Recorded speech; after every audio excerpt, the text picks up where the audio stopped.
నమస్కారం, welcome to VBC on TV news. నేను ప్రసన్న. ముందుగా ఈనాటి ముఖ్యాంశాలు. సంపద సృష్టించి పేదలకు పంచాలన్న సీఎం చంద్రబాబు. 15% వృద్ధి రేటుతో ఆర్థిక వ్యవస్థ సుస్థిరం కావాలని ఆకాంక్ష. మంత్రి సవితతో చికాగో ప్రభుత్వ ప్రతినిధుల భేటీ. అమెరికాలో చేనేతకు మార్కెటింగ్ కల్పిస్తామని హామీ. ఢిల్లీ ఎన్నికల్లో చంద్రబాబుతో బీజేపీకి మిత్రలాభం. బాబు ప్రచారంతో 32 ఏళ్ల తరువాత దక్కిన విజయం. ఏజెన్సీలో ప్రశాంతంగా కొనసాగుతున్న బంద్. వైసీపీ, వామపక్ష, గిరిజన ప్రజా సంఘాల నిరసనలు. సంపద సృష్టించి ఆ సృష్టించిన సంపదను పేదలకు పంచాలని సీఎం చంద్రబాబు అన్నారు. సచివాలయంలో సీఎం అధ్యక్షతన మంత్రులు, వివిధ శాఖల కార్యదర్శుల సమావేశం జరిగింది. ఈ సందర్భంగా పలు అంశాలపై సీఎం అధికారులకు దిశానిర్దేశం చేశారు. గత 5 ఏళ్లలో రాష్ట్రం చాలా వెనుకబడిపోయిందని, ఒక్కో సమస్యను అధిగమిస్తూ ముందుకెళ్తున్నామని చెప్పారు. 6 నెలల కూటమి ప్రభుత్వ పాలనలో 12.94% వృద్ధి రేటు కనబడిందన్నారు. వైకాపా పాలనను ప్రజలు అంగీకరించలేదని, కూటమి ప్రభుత్వంపై విశ్వాసం పెట్టుకొని భారీ మద్దతు ఇచ్చారని సీఎం పేర్కొన్నారు. పాలన వ్యవస్థను గాడిలో పెట్టే ప్రయత్నం చేశామని, స్వర్ణాంధ్ర 2047 ద్వారా లక్ష్యాలను నిర్దేశించుకున్నామని అన్నారు. 15% వృద్ధి రేటుతో మన ఆర్థిక వ్యవస్థ సుస్థిరం కావాలని, ఇప్పుడు కూడా అవే వనరులు, వారే అధికారులు ఉన్నా కానీ వృద్ధిలో వ్యత్యాసం రావాలంటే కార్యదక్షత అవసరమని సీఎం చంద్రబాబు వ్యాఖ్యానించారు.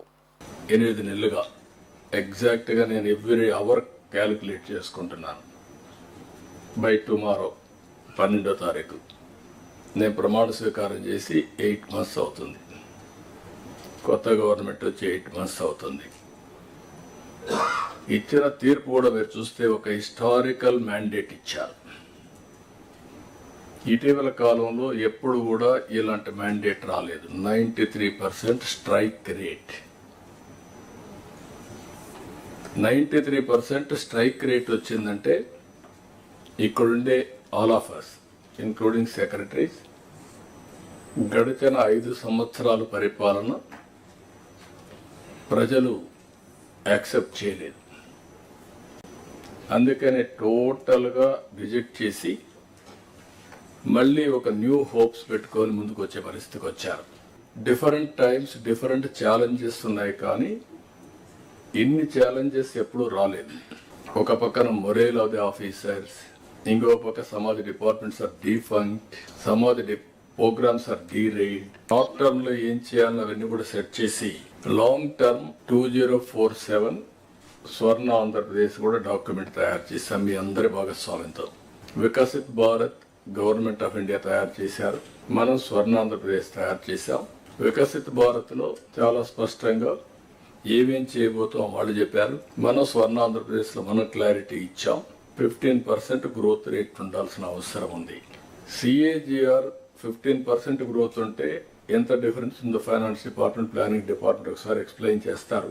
ఫర్ ది లాస్ట్ 30 years సమర్థవంతమైన నాయకత్వం ఉండి కంటిన్యూగా గవర్నమెంట్ కంటిన్యూ అయితే CAGR ఎంత డిఫరెన్స్ వస్తుందో ఒకసారి మీరు చూస్తే, same policies for the country, same bureaucracy, same resources, but difference is 4 times 5 times. రాష్ట్ర బీసీ, ఈడబ్ల్యూఎస్ సంక్షేమ, చేనేత, జౌళి శాఖ మంత్రి ఎస్ సవితను అమెరికాలోని చికాగో రాష్ట్ర ప్రతినిధులు మర్యాదపూర్వకంగా కలిశారు. ఏప్రిల్లో చికాగోలోని పురుడ్యూ యూనివర్సిటీ GSA సంస్థ ఆధ్వర్యంలో నిర్వహించబోయే GSA గ్లోబల్ మిల్లెట్స్ ఎక్స్పోలో పాల్గొనాలని ఆహ్వానిస్తూ ప్రభుత్వ ప్రతినిధి లాషాన్ కే ఫోర్డ్ ఆహ్వాన పత్రికను అందజేశారు. అనంతరం మంత్రి సవితతో వారు చర్చలు జరిపారు. అమెరికాలో చేనేత వస్త్రాలకు మార్కెటింగ్ అవకాశాలు కల్పించడానికి తమ వంతు సాయం అందిస్తామని, దీనికోసం పలు రాష్ట్రాల్లో చేనేత ఎక్స్పోలు నిర్వహిస్తామని చెప్పారు. అలాగే పురుడ్యూ యూనివర్సిటీ ఆధ్వర్యంలో చేనేత వస్త్రాల డిజైన్ల తయారీపై ఆంధ్రప్రదేశ్ చేనేతలకు శిక్షణ ఇవ్వడానికి కూడా సిద్ధంగా ఉన్నామన్నారు. కాగా నేతన్నలకు నూతన డిజైనింగ్ శిక్షణ ఇవ్వడానికి ముందుకొచ్చినందుకు వారికి మంత్రి సవిత ధన్యవాదాలు తెలిపారు. ఢిల్లీ గడ్డపై జరిగిన ఎన్నికల్లో బీజేపీ విజయానికి తెలుగువారి కృషి మరువలేనిది. మిత్రధర్మంలో భాగంగా తెలుగుదేశం పార్టీ చేసిన ఎన్నికల ప్రచారం బీజేపీకి కలిసి రావడం ఒక మంచి పరిణామం. ముఖ్యంగా 40 ఏళ్లకు పైబడి సుదీర్ఘ రాజకీయ అనుభవం కలిగిన ఏపీ ముఖ్యమంత్రి చంద్రబాబు నాయుడు ప్రచారంలో పాల్గొనడం విశేషం. ఢిల్లీలో నివసించే తెలుగువారి ఓట్లు ఏ మేరకు ప్రభావితమయ్యాయో ఎన్నికల ఫలితాలే తేటతెల్లం చేశాయి. ఢిల్లీలోని షహాదరా అసెంబ్లీ నియోజకవర్గంలో భాజపాకు మద్దతుగా ఎన్నికల ప్రచారంలో చంద్రబాబు పాల్గొనగా అక్కడ 32 తరువాత బీజేపీ జెండా ఎగిరింది. 1993లో తొలిసారి ఇక్కడ భాజపా అభ్యర్థి రామ్ నివాస్ గోయల్ గెలుపొందారు. ఆ సభలో అభ్యర్థి సంజయ్ గోయల్ మాట్లాడుతూ ఆమ్ ఆద్మీ పార్టీ మద్యాన్ని పంచిందని, తాను మాత్రం చంద్రబాబు నాయుడుని అడిగి మరీ ఇక్కడున్న తెలుగువారి ఊళ్లలో సమస్యల పరిష్కారానికి ప్రయత్నిస్తానని హామీ ఇవ్వడం చూస్తే తెలుగువారి సత్తా ఏంటో అర్థం చేసుకోవచ్చు. మరోవైపు ఈ సానుకూల పరిణామాలు ఎన్డీఏ కూటమిలో కూడా టీడీపీ ప్రాధాన్యతను మరింత పెంచాయని చెప్పాలి. ఎన్డీఏలో బీజేపీ, టీడీపీల మధ్య మైత్రి బంధానికి ఢిల్లీ ఎన్నికలు చిరకాలం గుర్తుండిపోతాయని రాజకీయ విశ్లేషకులు, మేధావులు చెబుతున్నారు. ఢిల్లీలో ఎన్డీఏ కూటమి విజయానికి చంద్రబాబు తనవంతు బాధ్యత పోషించడం తెలుగు ప్రజలందరికీ గర్వకారణమంటున్నారు ఏయూ మాజీ వీసీ ఆచార్య వి ఉమామహేశ్వరరావు. ఈరోజు భారత ప్రజలందరూ కూడా చాలా సంతోషంగా, ఆహ్లాదకరంగా ఉండటానికి ముఖ్యమైన కారణం ఢిల్లీ అసెంబ్లీ ఎలక్షన్స్కి బీజేపీ నేతృత్వంలో ఉన్నటువంటి ఎన్డీఏ గవర్నమెంట్ ఘన విజయం సాధించడం చాలా చాలా ఆనందించదగ్గ విషయం. దానికి ముఖ్య కారకులైనటువంటి మన ప్రధానమంత్రి మోడీ గారిని మనం అభినందించి తీరాలి. అంతేకాకుండా ఎన్డీఏ భాగస్వామ్యంలో ఒక పార్టీ అయినటువంటి మన తెలుగుదేశం పార్టీ కూడా వారి యొక్క అధ్యక్షులు నారా చంద్రబాబు నాయుడు గారు వారి విద్యుత్ ధర్మంగా ఢిల్లీకి కూడా వెళ్ళి ప్రచారం చేయటం, ఈ విజయంలో వారు కూడా పాల్పంచుకోవడం కూడా మన తెలుగు ప్రజలందరికీ కూడా సంతోషం కలిగించేటటువంటి విషయం. బహుశా ఎన్డీఏ కూటమి మొట్టమొదట మన స్వర్గీయ నందమూరి తారక రామారావు గారు ఆధ్వర్యంలో ఆ రోజు ఏదైతే తెలుగు నాయకులు భారత రాజకీయంలో ముఖ్యమైనటువంటి పాత్ర పోషించి ఈ యొక్క ఎన్డీఏని ఫామ్ చేయడంలో కానీ, దాని యొక్క విజయంలో కానీ ఆ రోజు నందమూరి తారక రామారావు యొక్క పాత్ర ఎంత ఉందో ఈనాడు మన నారా చంద్రబాబు నాయుడు గారు, మన ముఖ్యమంత్రి గారు బహుశా ఢిల్లీ ఎన్నికల్లో కూడా వాళ్ళు పాల్గొనటం, మన ఆంధ్రప్రదేశ్లో ఘన విజయం సాధించిన తర్వాత ఎన్డీఏ గవర్నమెంట్, అలాగే ప్రతి రాష్ట్రంలో కూడా అటు హర్యానాలో కానీ, అటు మహారాష్ట్రలో కానీ తర్వాత జరిగినటువంటి అనేక ఎలక్షన్స్లో బహుశా ఎన్డీఏ గవర్నమెంట్స్ కానీ వారి అభ్యర్థులు ఘన విజయం సాధించడం చాలా ఆనందించదగ్గ విషయం. ముఖ్యంగా భారతదేశం ఇంత అభివృద్ధి సాధిస్తుందంటే దానికి ముఖ్యంగా ఇటు స్టేట్ గవర్నమెంట్స్ కానీ, అటు సెంట్రల్ గవర్నమెంట్ కానీ సమన్వయంతో ముందుకు సాగటం, మంచి పథకాలను తీసుకురావటం, ప్రజలందరికీ ఉపయోగపడేటటువంటి కార్యక్రమాలు రూపొందించడం, దానిని అమలుపరచడం మనం చూస్తూనే ఉన్నాం. బహుశా ఈ మధ్యన ఇచ్చినటువంటి బడ్జెట్లో కూడా, కేంద్ర బడ్జెట్లో కూడా మధ్య తరగతి ప్రజలకి చాలా వెసులుబాట్లు కలిగించడం, బహుశా ఒక విధమైన నమ్మకాన్ని కలిగించారు. బహుశా 2047 100 years ఎప్పుడైతే మనం ముందుకు సాగుతున్నామో బహుశా 2047 కల్లా భారతదేశం ఒక విశ్వగురువుగా రూపొందుతుండటంలో నాకేమాత్రం సందేహం లేదు. అటు ప్రపంచవ్యాప్తంగా మోడీ గారిని శ్లాఘిస్తున్నారు.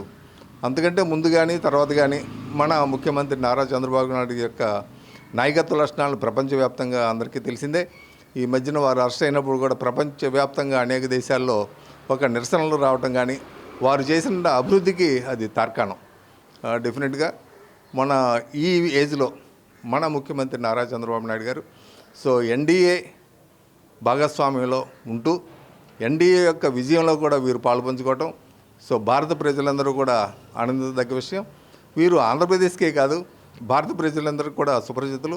భారత ప్రజలకే కాదు, ప్రపంచవ్యాప్తంగా ఉన్నటువంటి తెలుగు వారికే కాకుండా టెక్నాలజీలో ఎవరైతే ప్రవేశం సాధించారో, ఎవరైతే అభివృద్ధి సాధించారో వారందరూ కూడా వీరిని శ్లాఘిస్తూనే ఉన్నారు.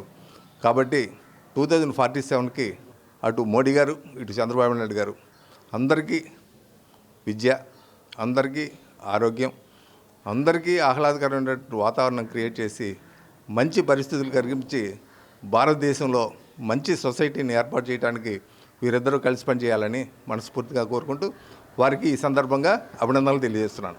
ప్రధాని మోడీ సీఎం చంద్రబాబుల మైత్రి బంధం మరింత బలపడిందని, చంద్రబాబు నాయుడుకు ఉన్న దార్శనికత రాబోయే రోజుల్లో ఏపీ ప్రయోజనాలకు మరింత ఉపకరిస్తుందని ఏయూ ఎకనామిక్స్ విభాగం మాజీ ఆచార్యులు గొల్లు సూర్యనారాయణ చెబుతున్నారు. ఈ కూటమి ప్రభుత్వం కేంద్రంలో కానీ రాష్ట్రంలో కానీ అటు మోడీ గారి తాలూకా ప్రభావం 2 సార్లు గెలిచి మరి మొన్న 3వసారి గెలిచి అతని దేశ విదేశాల్లో అతనికి ఉండేటటువంటి మంచి ఇది. అలాగే చంద్రబాబు నాయుడు గారు కూడా అతని తాలూకా 40 సంవత్సరాల పైన అతని తాలూకా రాజకీయపు అనుభవము, అతని తాలూకా విజను, వీటన్నిటినీ చూసి చంద్రబాబు నాయుడు గారు మోడీ గారు వాళ్ళ తాలూకా మైత్రి బంధం బాగా బలపడింది కాబట్టి మొన్న ఢిల్లీ ఎన్నికలలో అక్కడ ఈ కూటమికి అనుకూలంగా చంద్రబాబు నాయుడు గారు వెళ్ళారు. అలాగే చంద్రబాబు నాయుడు గారి ప్రోత్సాహంతో మిగతా కేంద్ర మంత్రులు కానీ తర్వాత ఓవైసీని కూడా ప్రోత్సహించి చంద్రబాబు నాయుడు గారు ముస్లిమ్స్ ఉన్నటువంటి ఏరియాలో ప్రోత్సాహం అతను క్యాన్వాస్ చేయించారనేటటువంటి బాగా డిస్కషన్లో ఉంది. కానీ అది పెద్దవాళ్ళు ఎవరు నమ్మరు. అయినా వీటన్నిటి వల్ల కూడా తెలుగు వాళ్ళు చాలా ఎక్కువ మంది ఉన్నారు ఢిల్లీలో. అంచేత ఈ చంద్రబాబు నాయుడు గారి ప్రభావం తెలుగువారు ఎక్కువగా ఉండటం మూలాన దీనికి ఈ కేజ్రీవాల్కి నెగిటివ్ పాయింట్స్ ఉండటం మూలాన అక్కడ ఢిల్లీలో బీజేపీ పార్టీ కూటమి పార్టీ అధికారం సాధించగలిగింది. అంచేత చంద్రబాబు నాయుడు గారి తాలూకా విజను, అతని తాలూకా విజ్ఞత, రాజకీయపు అనుభవము ఇవన్నీ బాగా ఢిల్లీ ఎన్నికల్లో బాగా పనిచేశాయని ఆప్ పార్టీకి కేజ్రీవాల్కు వ్యతిరేకంగా 22 ఓట్లతోనే వాళ్ళు బయటపడ్డారు. అంచేత దీనివల్ల కేంద్ర ప్రభుత్వానికి కానీ ఇటు రాష్ట్ర ప్రభుత్వం ఆంధ్రప్రదేశ్కి కానీ ఎక్కువ ముందు మంచి లాభం చేకూరుతుందని ఈ మైత్రి వల్ల ప్రజల తాలూకా ఆలోచన. 2047 నాటికి అభివృద్ధి చెందిన దేశంగా భారత్ ఎదిగే క్రమంలో ఆంధ్రప్రదేశ్ కూడా తన వంతు భూమికను పోషించడానికి ఇదొక మంచి సంకేతమనే చెప్పాలి. స్పీకర్ అయ్యన్న పాత్రుడు వ్యాఖ్యలకు నిరసనగా ఏజెన్సీలో చేపట్టిన బంద్ ప్రశాంతంగా కొనసాగుతోంది. 1/70 చట్టాన్ని సవరించాలంటూ స్పీకర్ అయ్యన్న పాత్రుడు విశాఖలో జరిగిన టూరిజం సమావేశంలో మాట్లాడారని, ఈ వ్యాఖ్యలు గిరిజన చట్టాలకు, గిరిజనుల హక్కులకు భంగం కలిగించేలా ఉన్నాయని పలు ఆదివాసీ సంఘాలు నిరసన వ్యక్తం చేశాయి. ఈ మేరకు గిరిజన సంఘాలు 48 గంటల ఏజెన్సీ బంద్కు పిలుపునిచ్చాయి. ఈ బంద్కు వైసీపీ, సిపిఎం, సిపిఐ, కాంగ్రెస్, బీఎస్పీ పార్టీలు మద్దతు ప్రకటించాయి. పలువురు వైసీపీ నేతలు, కార్యకర్తలు ఆదివాసీ సంఘాల నేతలతో కలిసి పాడేరులో మెయిన్ రోడ్డు మీద ఆందోళన చేపట్టారు. పాడేరు ఆర్టీసీ కాంప్లెక్స్ వద్ద ఆదివాసీ అఖిలపక్షాల ప్రజా సంఘాల నేతల నిరసన చేపట్టి వాహనాల రాకపోకలను అడ్డుకున్నారు. దీంతో పోలీసులు పాడేరులో అదనపు బలగాలను మోహరించారు. ఆంధ్రప్రదేశ్ స్పీకర్గా ఉన్నటువంటి చింతకాల అయ్యన్న పాత్రుడు గారు కొద్ది రోజుల క్రితం విశాఖపట్నంలో జరిగినటువంటి టూరిజం సమిట్లో ఆయన మాట్లాడినటువంటి మాటలు, సో 1/70 యాక్ట్ ఏదైతే ఉందో ఈరోజు గిరిజన ప్రాంతానికి, గిరిజనులకి రక్షణ కవచంగా ఉన్నటువంటి 1/70 యాక్ట్ని సవరిస్తే ఖచ్చితంగా పెట్టుబడిదారులందరూ కూడా గిరిజన ప్రాంతంలో పెట్టుబడులు భారీగా పెడతారు. దానివల్ల గిరిజన ప్రాంతం అభివృద్ధి చెందుతుంది. అక్కడ ఉన్నటువంటి యువతకి ఉపాధి కల్పన అనేది జరుగుతుందని ఆయన చేసినటువంటి మాటలు చాలా చాలా దారుణం. ఆయన మాట్లాడినటువంటి మాటల్ని మేము తీవ్రంగా ఖండిస్తూ ఉన్నాం. ఈ నేపథ్యంలో ఈరోజు ఏదైతే గిరిజన ప్రాంతంలో ఉన్నటువంటి అన్ని గిరిజన సంఘాలు కానివ్వండి, అన్ని రాజకీయ పార్టీలు కానివ్వండి, ఈరోజు రేపు ఈ 2 రోజులు కూడా బంద్ అనేది ఖచ్చితంగా నిర్వహించి, ఈ బంద్ ద్వారా మనం రాష్ట్ర ప్రభుత్వానికి, మాట్లాడినటువంటి పెద్దలకి మన యొక్క ఐక్యతను తెలియజేయడంతో పాటు దీనికి నిరసనగా ఖచ్చితంగా ఈ మాటలు ఏదైతే మాట్లాడారో ఆ మాటల్ని వెనక్కి తీసుకోవాలని చెప్పటంలో ఈరోజు బంద్ కార్యక్రమం అనేది ఈరోజు నిర్వహిస్తూ ఉన్నాము. ఈరోజు అనేక గిరిజన సంఘాలు కానివ్వండి, విద్యార్థి సంఘాలు కానివ్వండి, అన్ని రాజకీయ పార్టీలు కానివ్వండి పెద్ద ఎత్తున ఈరోజు రోడ్ల మీదకి వచ్చి ఆ మాటల్ని వెనక్కి తీసుకోవాలనే ఉద్దేశంతో ఈరోజు మేము ఐకమత్యంగా ఈరోజు పోరాటం చేస్తూ ఉన్నాం. సో ఇక్కడ గమనించాల్సింది, ఈరోజు పాలకులుగా ఉన్నటువంటి ఎవరైతే కూటమి ప్రభుత్వం వారితో ఎవరైతే ఉన్నారో ఈరోజు గిరిజన చట్టాలని హక్కుల్ని కాలరాసే ప్రయత్నం ఈరోజు చేస్తూ ఉన్నారు. ఏదైతే 1/70 యాక్ట్ అనేది నిజంగా ఈరోజు గిరిజన ప్రాంతంలో ఉన్నటువంటి గిరిజనులు ఒకళ్ళ సడలింపు కనుక చేస్తే సవరించినట్టయితే ఈరోజు గిరిజన ప్రాంతంలో నివసిస్తున్నటువంటి గిరిజనుల యొక్క బతుకు ప్రశ్నార్థకంగా మారే అవకాశం అనేది ఖచ్చితంగా ఉంది. సో ఖచ్చితంగా దీన్ని వెనక్కి తీసుకోవాల్సినటువంటి బాధ్యత చింతకాల అయ్యన్నపాత్రుడు గారి మీద ఉంది. ఖచ్చితంగా గిరిజన ప్రాంత ప్రజలకి క్షమాపణ అనేది ఆయన చెప్పాలి వెంటనే. ఎందుకంటే ఈరోజు అయ్యన్నపాత్రుడు గారు మాట్లాడినటువంటి మాటలు ఆయన వ్యక్తిగతంగా మాట్లాడారా, లేకపోతే ఈరోజు కూటమి ప్రభుత్వంగా ఏర్పాటు చేసి ఈరోజు గిరిజనుల మీద కుట్ర పన్ని ఎలాగైనా గిరిజన ప్రాంతంలో ఉన్నటువంటి ఖనిజ సంపదలు దోచుకెళ్లాలని ఒక ఉద్దేశంతో చేసినటువంటి వ్యాఖ్యలు అనేది అందరిలో కూడా ఈరోజు మిగులుతున్నటువంటి ఒక ప్రశ్న. సో ఖచ్చితంగా దీన్ని ప్రభుత్వం సీరియస్గా తీసుకొని ఈ మాట వెనక్కి తీసుకోవాలి, గిరిజనులకు క్షమాపణ చెప్పాలి. ఎట్టి పరిస్థితుల్లో గిరిజన చట్టాలని కానీ హక్కుల్ని కానీ ఉల్లంఘించినా లేకపోతే దాన్ని భంగం కలిగించిన ఆలోచన చేసినా కూడా ఐక్యమత్యంతో మా గిరిజనులందరూ కూడా పోరాటం చేసి ఖచ్చితంగా వాళ్ళకి బుద్ధి చెప్పే విధంగా మేము అందరం కూడా ఏకతాటి మీద వచ్చి మేమంతా కూడా పోరాటం చేస్తామని కూడా ఈ సందర్భంగా నేను తెలియజేస్తా ఉన్నాను. ఈరోజు రాష్ట్ర వ్యాప్తంగా ఆదివాసులు అందరం కలిసి 2 రోజులుగా పర్యటన చేశాము. అందరూ జయప్రదం చేయాలని చెప్పి మీకు అందరికీ తెలియపరుస్తూ ఉన్నాను. కారణం ఏమిటంటే ఇటీవల జరిగినటువంటి అయ్యన్నపాత్రుడు గారు ప్రెస్ మీట్లో 1/70ని తూట్లు పొడచడానికి ప్రయత్నం చేస్తూ ఉన్నారు. అది శాసనసభలో చట్టం చేయడానికి ఆలోచనలు ప్రయత్నం చేస్తూ ఉన్నారు. కాబట్టి మన గిరిజనుల ఏజెన్సీ ఏరియాలో 1/70ని ప్రతిష్టంగా అమలు చేయాలని చెప్పి కూటమి ప్రభుత్వానికి ప్రత్యేకించి ఈ బంధు పూర్వకంగా మేము చెప్తా ఉన్నాము. భారత కమ్యూనిస్ట్ పార్టీ సిపిఐ పాడేరు మండల సహాయక బాధ్యతలో ఉన్న విశాఖ రీజనల్ ఇన్వెస్టర్స్ మీట్లో అయ్యన్నపాత్రుడు గారు ఈ 1/70 చట్టంలో సవరణలు తీసుకురావాలని జిల్లా స్థాయి కలెక్టర్లకి అందులో మార్పులు చేర్పులు చేయాలని ఒక ఉద్దేశపూర్వకమైనటువంటి ఆలోచనతో ఆయన చెప్పడం జరిగింది. గతంలో ఇదే టీడీపీ ప్రభుత్వం 97 జీవోని తీసుకొచ్చి ఇక్కడ ఉన్నటువంటి బాక్సైట్ లాంటి గనులని తవ్వుకుపోదామని కుట్రలు పండింది. గత ప్రభుత్వం అదృష్టవశాత్తు ఆదివాసీ బిడ్డల మీద ఇంట్రెస్ట్ ఉండి ఆదివాసీ బిడ్డల రక్షణ కలిసి ఆ జీవో నెంబర్ 97ని రద్దు చేసింది. కానీ ఈరోజు 1/70 చట్టాన్ని సవరణ చేసి ఈ ప్రాంతంలో ఉన్నటువంటి బాక్సైట్, లాటరైట్ లాంటి గనుల్ని కార్పొరేట్ల చేతుల్లోకి అప్పజెప్పేదానికి కుట్ర పడుతూ ఉంది. కాబట్టి మేము దీన్ని తీవ్రంగా వ్యతిరేకిస్తా ఉన్నాం. ప్రభుత్వ శాఖల మధ్య డేటా అనుసంధాన ప్రక్రియ వేగవంతం చేయాలని ముఖ్యమంత్రి చంద్రబాబు నాయుడు అధికారులను ఆదేశించారు. సచివాలయంలో రియల్ టైమ్ గవర్నెన్స్ సొసైటీపై ఆయన సమీక్ష నిర్వహించారు. అన్ని శాఖల మధ్య ఉన్న డేటాను ఆర్టీజీఎస్ తో అనుసంధానం చేసే పనులను వేగవంతం చేయాలన్నారు. డేటా మొత్తం ఒక చోటుకు చేర్చి డేటా లేక్ ఏర్పాటు చేసుకోవడం ద్వారా ప్రభుత్వ సేవలు మరింత వేగంగా మెరుగ్గా అందించేందుకు వీలుంటుందన్నారు.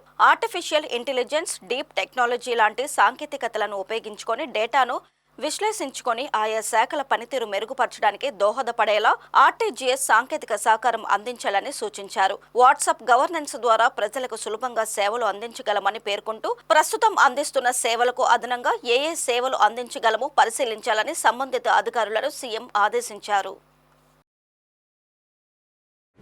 శ్రీకాళహస్తీశ్వర స్వామి మహాశివరాత్రి బ్రహ్మోత్సవాలకు సీఎం చంద్రబాబును ఆలయ అధికారులు, అర్చకులు ఆహ్వానించారు. ఈ మేరకు ఎమ్మెల్యే బొజ్జల సుధీర్ రెడ్డి, ఆలయ కార్యనిర్వహణ అధికారి టి బాపిరెడ్డి, ప్రధాన అర్చకులు సచివాలయంలో సీఎంను కలిసి ఆహ్వాన పత్రికను అందించారు. ఈ నెల 21వ తేదీ నుంచి మార్చి 6వ తేదీ వరకు శ్రీకాళహస్తిలో జరిగే బ్రహ్మోత్సవాలకు ముఖ్య అతిథిగా రావాలని సీఎంను కోరారు. ఈ సందర్భంగా ఆలయ పండితులు సీఎం చంద్రబాబుకు స్వామివారి తీర్థ ప్రసాదాలు చిత్రపటాన్ని అందించారు.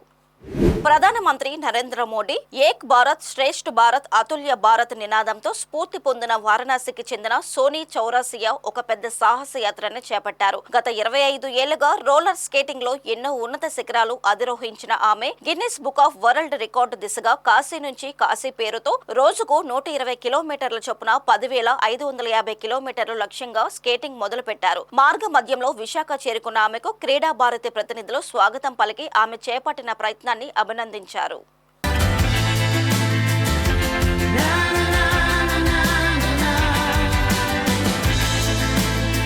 మహిళలు దేన్నైనా సాధించగలరనే దానికి కాశీకి చెందిన సోనీ చౌరాసియా చేస్తున్న సాహస యాత్రనే ఉదాహరణగా తీసుకోవచ్చు. జనవరి 20న కాశీలో మొదలైన ఆరోగ్య భారత్ రోలర్ స్కేటింగ్ యాత్ర 2.0 ఆమెలోని పట్టుదలకు నిదర్శనం.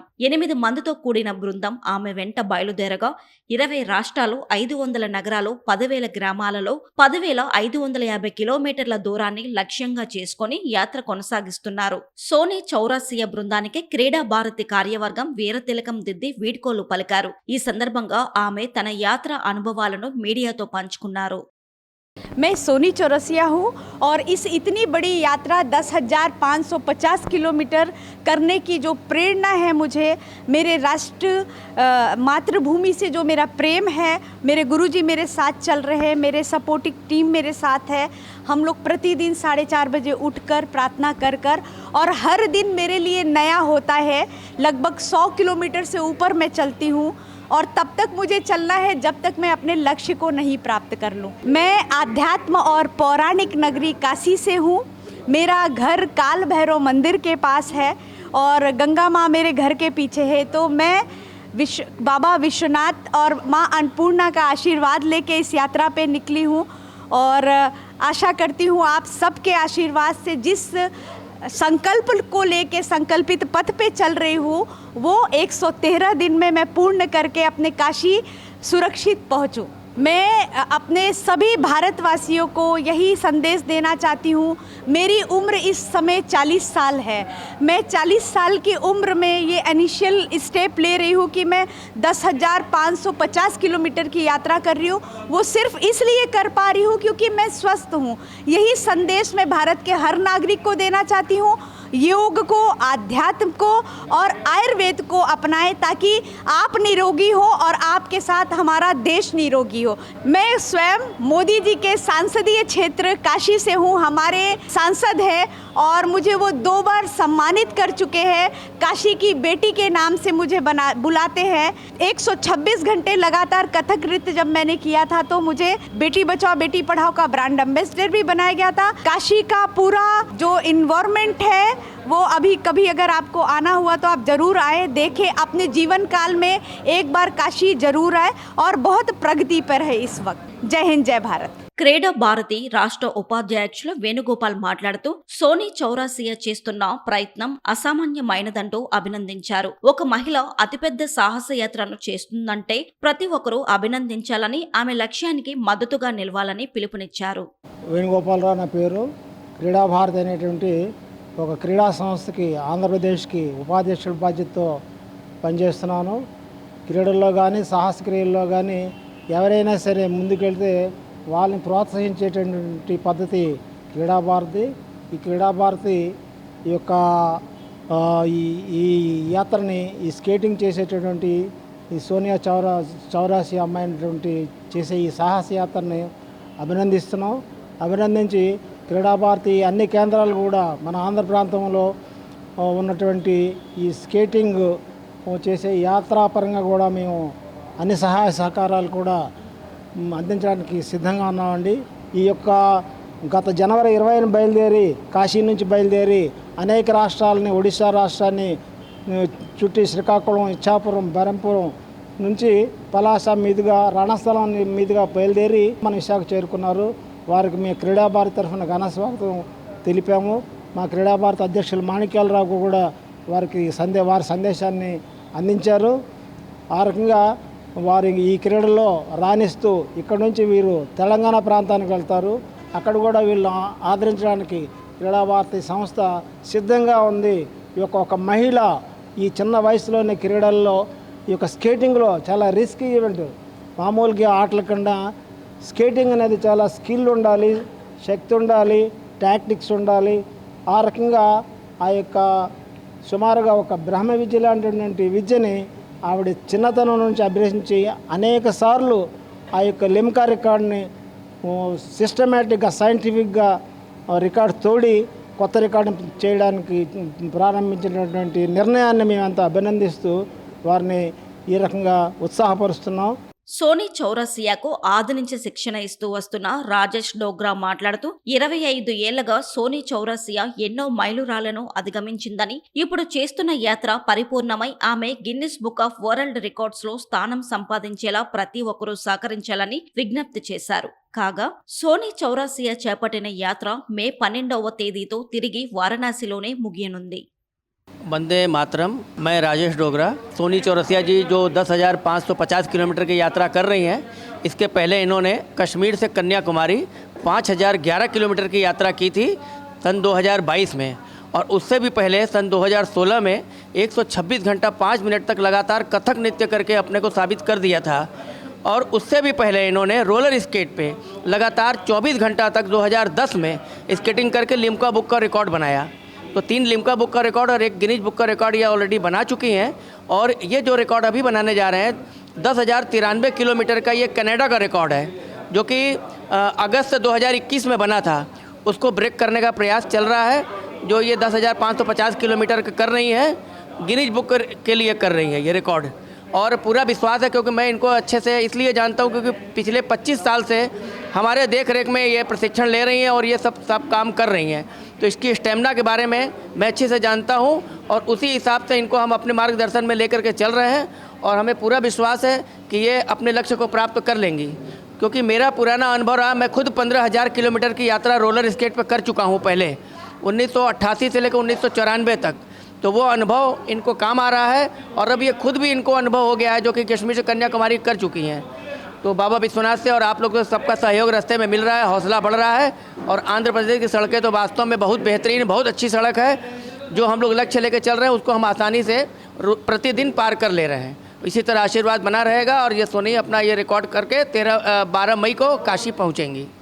రాజస్థాన్ పోలీసులు అరెస్టు చేసిన లక్ష్మీరెడ్డిని తిరుపతి యూనివర్సిటీ పోలీసులు వైద్య పరీక్షలు అనంతరం తిరుపతి మొదటి అదనపు సివిల్ జడ్జి కోర్టులో హాజరుపరిచారు. లక్ష్మీరెడ్డిపై ట్రాన్సిట్ అరెస్టు వారెంట్ ఉండడంతో జైపూర్ పోలీసులకు అప్పగించాలంటూ న్యాయమూర్తి ఆదేశించారు. అయితే తనకు ప్రాణహాని ఉందని ఆమె విన్నవించుకోవడంతో కుటుంబ సభ్యులను తోడుగా తీసుకుని వెళ్లేందుకు న్యాయస్థానం అవకాశం కల్పించింది. లక్ష్మీరెడ్డిని చెన్నై మీదుగా జైపూర్ కు తరలించనున్నారు. క్రిప్టో కరెన్సీ వ్యవహారంలో 2021లో జైపూర్ చంద్వాది పోలీస్ స్టేషన్లో కేసు నమోదైన విషయం తెలిసిందే. అప్పటి నుండి పరారీలో ఉన్న లక్ష్మీరెడ్డిని నిన్న మీడియా సమావేశంలో గుర్తించి అరెస్టు చేశారు.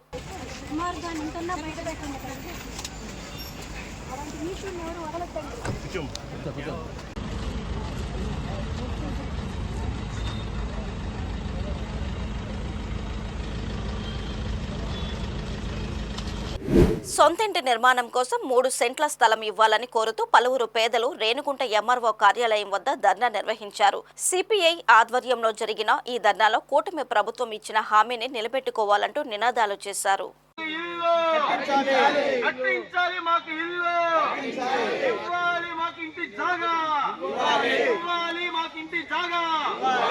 ఈ సందర్భంగా సిపిఎం తిరుపతి జిల్లా కార్యవర్గ సభ్యులు కేతారి రాధాకృష్ణ మాట్లాడుతూ పేదలకు అండగా ఉంటారన్న సీఎం చంద్రబాబు పేదల ఇళ్ల నిర్మాణం కోసం ప్రతి కుటుంబానికి 3 సెంట్లు చొప్పున భూమి ఇవ్వాలని డిమాండ్ చేశారు. ఇచ్చిన మాట ప్రకారం నిజమైన పేదలకు లబ్ధి చేకూర్చాలని విజ్ఞప్తి చేశారు. అనంతరం రేణిగుంట తహసీల్దార్ కు ఇంటి స్థలాలు కోరుతూ అర్జీని అందజేశారు. ఈ కార్యక్రమంలో ఏఐటియుసి శ్రీకాళహస్తి నియోజకవర్గ కార్యదర్శి వైఎస్ మణి, సిపిఐ పార్టీ నాయకులు, కార్యకర్తలు పాల్గొన్నారు.